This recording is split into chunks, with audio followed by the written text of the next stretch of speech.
It was a summer censor suit. Let's begin the day 40 update on the war. President Donald Trump announced on April 7 that the US and Iran had agreed to a 2-week ceasefire brokered by Pakistan. President Trump said Iran sent 10 navigation proposals as the basis for the summit at Islamabad, Pakistan on April 10. President Trump stated that most previous issues between the two sides had been resolved. Iranian Revolutionary Guard affiliated media reported on April 8 that if Israel keeps attacking Lebanon, Iran will ignore the ceasefire agreement. Significant differences remain between the United States and Iran over the ceasefire agreement. The US demands Iran stop uranium enrichment and dismantle its nuclear program, but Iran refuses. In addition, Iran has repeatedly demanded the reopening of the Strait of Hormuz, but as you all know, due to Israel's continued attacks on Lebanon, the ceasefire collapsed and the Strait of Hormuz was closed again after just 12 hours.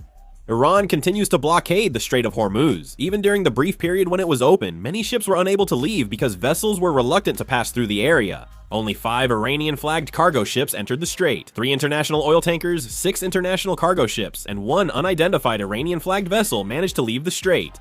Around 800 oil tankers are waiting to pass. Iran will charge a flat rate of $1 per barrel for oil shipments and use Bitcoin and the Chinese yuan for transactions. Fees for large oil tankers can reach $2 million. The Iranian parliament has decided to add political conditions, including making it mandatory to use the term Persian Gulf in ship documents and pledging to allocate 30% of the maritime-related revenue to the defense budget and 70% to war reparations. Oman has announced it will not impose the unified fee. Iranian Parliament Speaker Mohammad Bagher Ghalibaf said on April 8 that the United States and Israel violated 3 of Iran's 10 proposals. Iran's proposal is just a negotiation framework, not a binding deal for the United States. Speaker Ghalibaf claimed that Israel violated Iran's demands by continuing to attack Lebanon, even though Lebanon did not participate in the ceasefire agreement. Speaker Ghalibaf also said the United States denied Iran's right to enrich uranium. It appears this problem arose because someone deliberately changed the ceasefire agreement. In the Persian version of the ceasefire proposal that Iran received, it stated that Iran has the right to enrich uranium, but in the English version that the United States received, there was no such content, which seems to have caused confusion between the two sides. Of course, more details will have to be negotiated between the parties. It is expected to remain a major point of contention in the negotiations. The United States and Israel have stated that Israeli operations in Lebanon are not part of the ceasefire agreement between the United States and Iran. President Trump said the Israeli operations in Lebanon are a separate minor conflict. The office of Israeli Prime Minister Benjamin Netanyahu stated on April 7 that the 2-week ceasefire excludes Lebanon. According to Israel and the United States, they stated that the war continues because Hezbollah did not comply with the ceasefire. However, this is a point of disagreement with Iran. The Israeli military launched major airstrikes on Lebanon, targeting Hezbollah forces and infrastructure across the country, including central Beirut. The Israeli military struck over 100 Hezbollah HQ's command centers and missile launchers in Beirut, southern Lebanon, and elsewhere. However, as large-scale airstrikes were carried out across Beirut, numerous casualties occurred. Some buildings were attacked on the assumption Hezbollah forces were present, though they weren't, leading to over 1,000 casualties.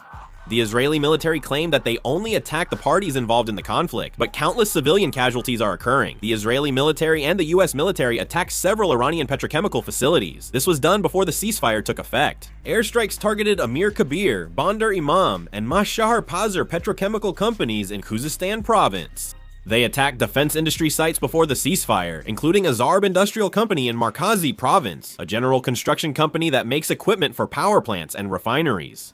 And after the ceasefire, the UAE military attacked the Lavan refinery. Thick smoke is rising from the refinery. In retaliation, the Iranian military attacked the Fujairah refinery in the UAE. Iran's military fired 3 ballistic missiles at Israel after the ceasefire was declared. Cluster bombs were dropped, landing in the Beersheba and Haifa areas. As a result, 3 civilians were injured. After the ceasefire began, the Iranian military launched 17 ballistic missiles and 35 drones at the UAE, and later sent 28 drones to Kuwait. This drone attack targeted several locations in Kuwait City, including oil facilities of the Kuwait Oil Company, as well as the Ministry of Power, Water Resources, and Renewable Energy, along with various power plants and seawater desalination facilities, causing significant material damage. On April 8, as the ceasefire began, Iran fired 9 ballistic missiles and 9 drones at Qatar. However, it has not been confirmed whether this happened after the ceasefire. The Iranian military also attacked Saudi Arabia's oil pipeline after the ceasefire. Reuters analysis states that with Iran controlling the Strait of Hormuz, this pipeline is now Saudi Arabia's main oil export route, and sources say there's a high risk of oil flow disruptions. After the ceasefire, the Iranian military also launched 31 drones and 6 missiles toward Bahrain.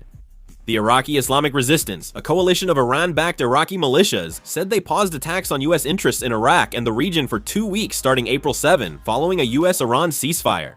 This concludes the 40th day update on the Middle East war situation. Thank you. Yeah.